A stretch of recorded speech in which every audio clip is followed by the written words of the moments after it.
Okay, hello, this is Mary Katherine May. I own, with my husband, QualityMusicAndBooks.com, and we post on YouTube, or I post on YouTube. I do some music writing, I do some studying. I am a Christian, and I run a whole bunch of blogs too.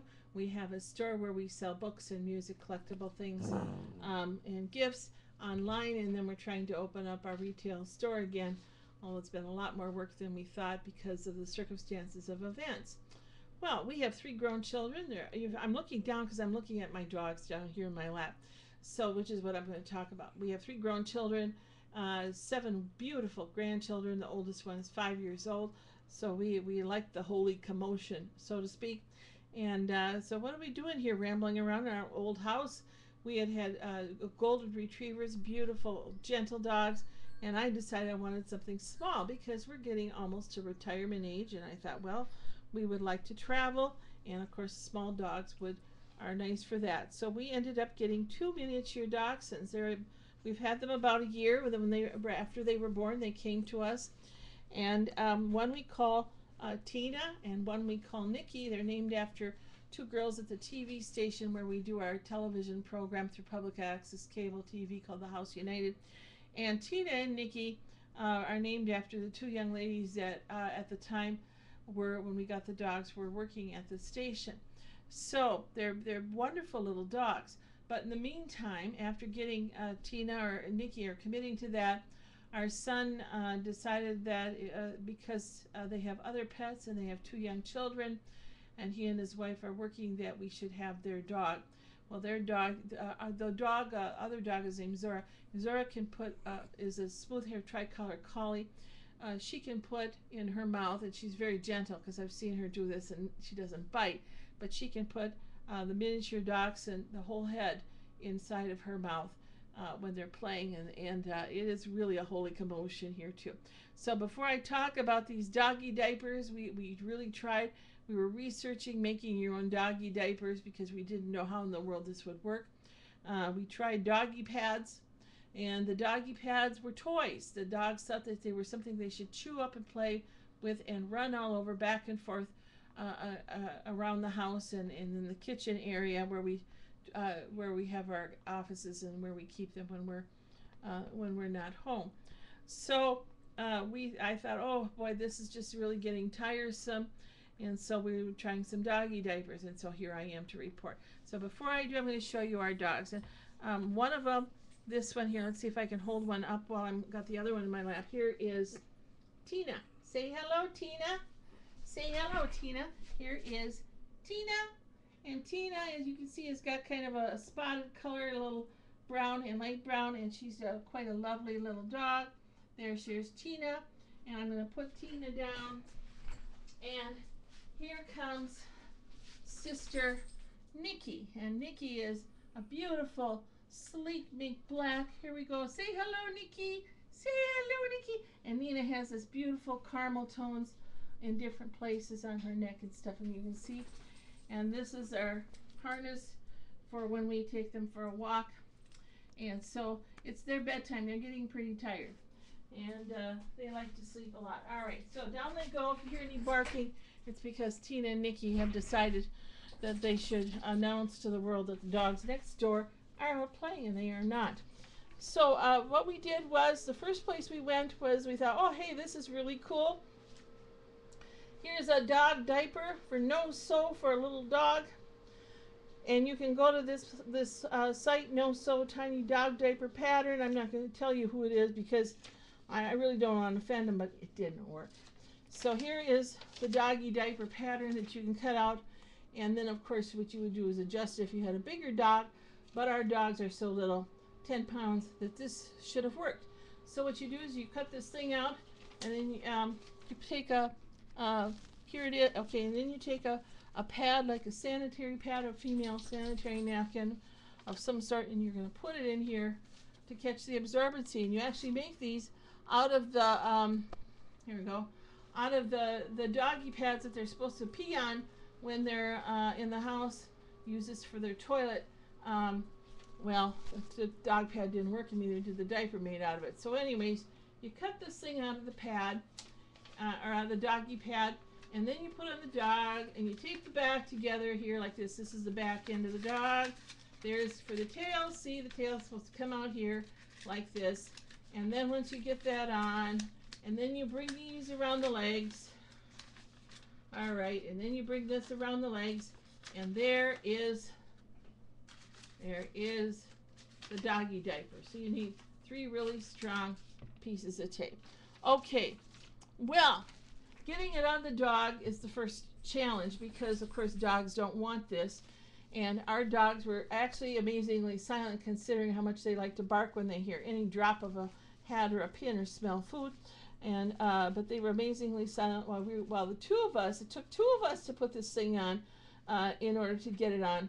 So here it is, still in its original tape form. Here we go. Let's see if I can figure out where the tail was. Okay, this must be the front because there it looks like kind of like a front there. See, here's the front. And so here's the back end. Well, where'd the tail? Oh, here we go. Here, I think, okay. Well, somewhere here, the tail, okay, here's the back end of the tail. There's the tail. See, that's where the tail goes. And there it is, the doggy diaper. And then you because they're self-stick, and you take a pad, put the pad in. Of course, our dogs are so little, you can't use a whole pad. You really need to use part of a pad. And then for female dogs, what you can do is you got to get it right under the tail because that's where the business goes on. Male dogs, you can just make a tube of some sort, make a tube thing and stick it around so it covers up the important body part. I guess it is a little easier, I suppose, stretchy stuff. Okay, so that didn't work. That was a flop. And now, see, I'm doing this because then I'm going to get rid of this because it's full of dog hair from all the efforts of putting them on and up. All right, so then the next effort we came across was the swimmer, the little swimmer. Somebody said on a site, well, here's how you can make a really great doggy diaper. You go out and buy little swimmers because they're cheaper than doggy diapers, those little things that little babies swim in.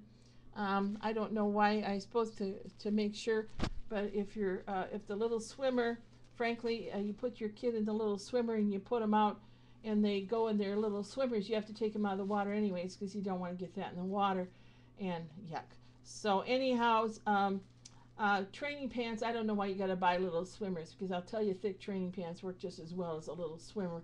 It's just another gimmick because then they put some kind of fancy character like this one had, Winnie the Pooh. This one at this point is really dirty and icky and full of dog hair because that's what happens with dogs. So you buy the little swimmer. There is a little swimmer, and of course our dogs are only 10 pounds. You cut a hole in the back end. There's, see, you can just snip a hole there. There's for the tail, and you put it on. And they didn't even have to try to get this thing off because it slid off. It slid right off of them as soon as they started walking around. So then we thought, okay, now we're going to move on to another plan. So then we went back to plan A, this here, and I adjusted it, made it a little bigger, and I took 2 pieces of flannel that I had because it was flannel I didn't need or I really want because it was inexpensive. Well, anyways, I didn't want the flannel. So I took this and I made it a little bigger and I sewed it together so there were no open raw edges that were fraying and raveling fabric.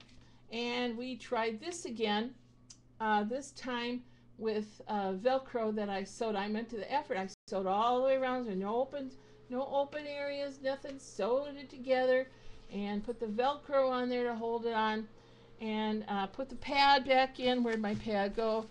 Took another pad, a sticky pad, put the pad back in there and put it on the dog, and the dog stood there. So he just stood there looking like, okay, now what are we doing? What's this weird thing on us? Well, it didn't work because it slid right off. Okay, so now we're moving on to the next plan. By the way, I'm going to show you this. Here is, I don't know what site I got this off, but this woman, woman or man who had this dog that they put a doggy diaper on, look at the expression on that dog's face. I don't know who that dog is. God bless that dog and that owner. And I don't mean to take your, but I just thought, man alive, that expression on that dog's face really says it all. And it's a very endearing, I have a very endearing love for this dog because of that expression. That's how that dog feels about doggy diapers. Okay, so now we have to move on. I think this is our fourth plan. So the little swimmers, we put that off to the side. Oh, no. Yeah, no, we're back to the little swimmers again. So then we put, we said, okay, we need something more to cover the dog. So I take a piece of fleece, which is now full of dog hair. And ugh. Anyways, I take this piece of fleece that I have left over from sewing. And fleece is wonderful because there's no raveled edges. You don't have to sew. And we just take it and we cut a hole. There's the hole for the tail again. And a hole for the legs somewhere. Is this the one with the hole for the leg? Yeah, we got holes for the leg. Oh, no, that's a leg hole. Those are leg holes. Here's the leg holes here. Leg holes, tail hole. And we put it on the back of the dog and pin it all around. Wouldn't you know, I cut the fleece too small. It didn't fit. It was too small. It was too tight because Tina has kind of a big tummy. She's not heavy, but she's built different than Nikki, who is sleek and long, and Nikki's a big tummy. So I take this, and now we have to add a piece, which seems to be gone now, but I take a piece of leftover and more of that flannel that I didn't want, and we just pinned across it to get it so you can get it around her belly. And we put this thing, first we put the doggy diaper on. Now she's standing on my ironing board.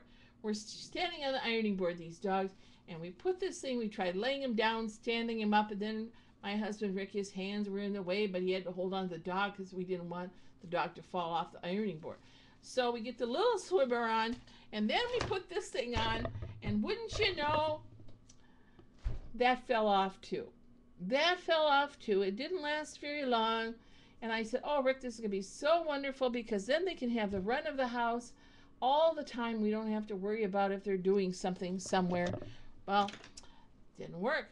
So now what do? We take this thing, this fleece thing, and I've got these big pins. They're like diaper pins. You use it for quilting if you're basting with pins. Okay, so we take this thing here, and here we go. We're really advancing. Here's the two front legs, or is that the back legs? Okay, and here are the two front legs, okay? And then we just, instead of making a hole for the tail, we wrap it around the tail and we pin it here. And then we pin it back here above the back quarters because it's all right. And then in the middle, we take that strip of flannel, you know, kind of like just a strip of flannel, and we put it in the middle so it'll fit around her belly, and we pin it on both sides. And then we wrap it around her neck and we pin it there too, thinking that'll hold on. Well, no. And then we take that harness. You remember they have harnesses on that we attach your leashes to when we go for walks. And we pinned it to the harness. Now we got two dogs standing there looking really funny with all this stuff on them. And they don't want to move. And they're whimpering. But we decide we're going to give this the grand effort. We're going to really try it. We're going to do the best we can with this. So we have them walk around on it. Pretty soon, here comes Nikki. No outfit on. Gone. The outfit is gone. Well, that must have been before we pinned it to the harness. But Tina, okay, so we try the next morning again, and we have this on, and we pin it to the harness. The whole contraption with this, and the swimmer, and the pad in the middle, and wouldn't you know, here comes little Tina. God bless her. She's walking around with no outfit on, dragging the little swimmer, the fleece blanket, and I don't know where the pad went. Maybe we found it somewhere. Dragging it along with her along, and she's not in it. It's attached to her harness, and she's dragging it around with her everywhere she walks. Well, these poor dogs, not only were we frustrated, but these poor dogs were so tired out. As soon as we quit trying, they laid down and went to sleep. So I'm telling you, I wanted to tell you a couple other things that actually are, there is a place that is called, one thing we didn't try that I found today that I wanted to tell you about. Let's see here, I got my internet open. Okay. Well, let's see. Where did I put it? Here we go. Is this it? No, that's the little swimmer side. I don't need that anymore. That's the pattern. Oh, here we go. Here's the website. They are called Tinkle Trousers. So you might want to try